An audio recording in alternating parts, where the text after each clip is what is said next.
Previously on A New Winter.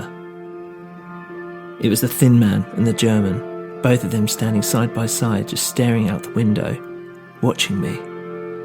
And as I withdrew into the darkness, I couldn't help but feel I was walking from something dark, something evil.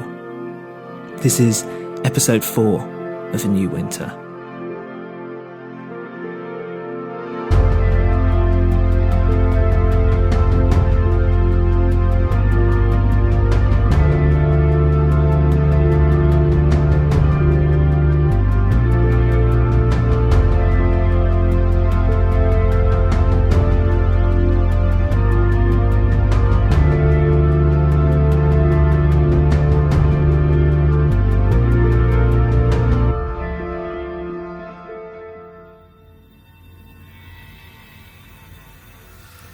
As I walked back through the park, I couldn't get the image of their faces out of my head.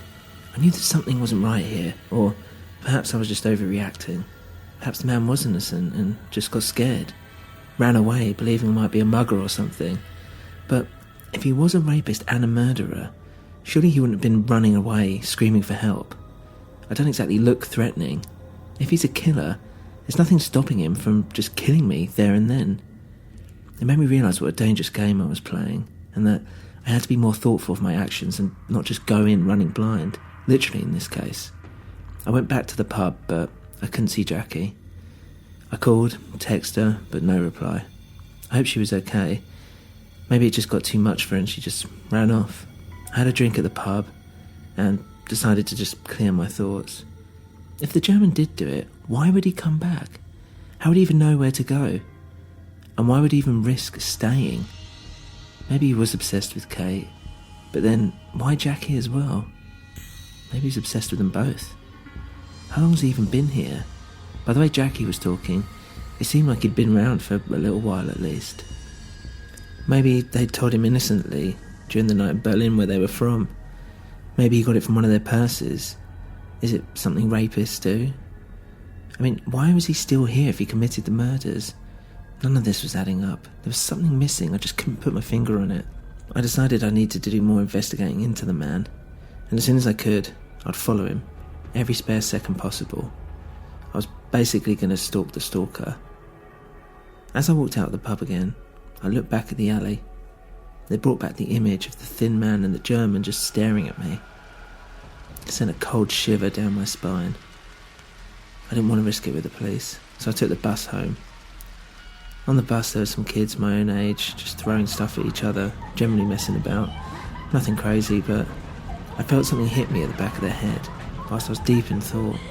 I turned around and a young man started laughing, his mates laughing alongside him. Looking back now, I should have just shrugged it off, but I didn't. Instead I picked up what hit my head. It was a Big Mac box, and I just pushed it into his face, like a slow punch. I'd had a few drinks, and the frustration of what had been happening had just washed over me.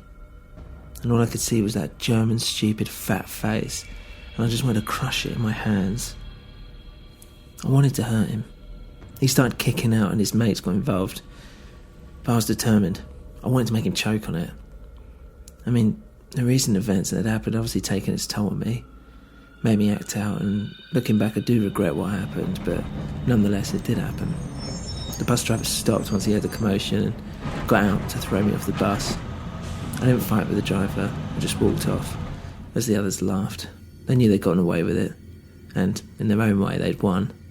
I realised as I walked the rest of the way that I'd drunk a little too much at the pub, and now, being dropped off wherever I was and trying to walk home, I'd got lost. I was sleepy, I had no idea where I was going. Something I always do when I got a bit too drunk and couldn't get home. I found somewhere, half comfy. I wrapped myself up in my jacket and just curled up into a little ball. I woke up early the next morning, a bit more sober, and I realised what had happened. I felt terrible. I literally felt like I was going to be sick any second, but I shook it off and continued my journey home in the sunlight, like it was a hard slap across the face. These events may seem superfluous, but they are for a reason. And that's because as I walked up to my house, I could see a police car parked up front.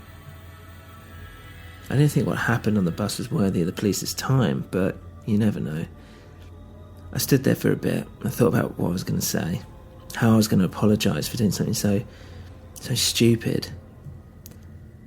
I didn't really have an excuse, but as I walked up to the door, I remember thinking about Kate, and here I was, hungover, keeping the police from finding the killer by just wasting their time. I opened the door to see my mum talking to the 2 policemen the other day. They looked across at me, sternly, something almost angry in their eyes.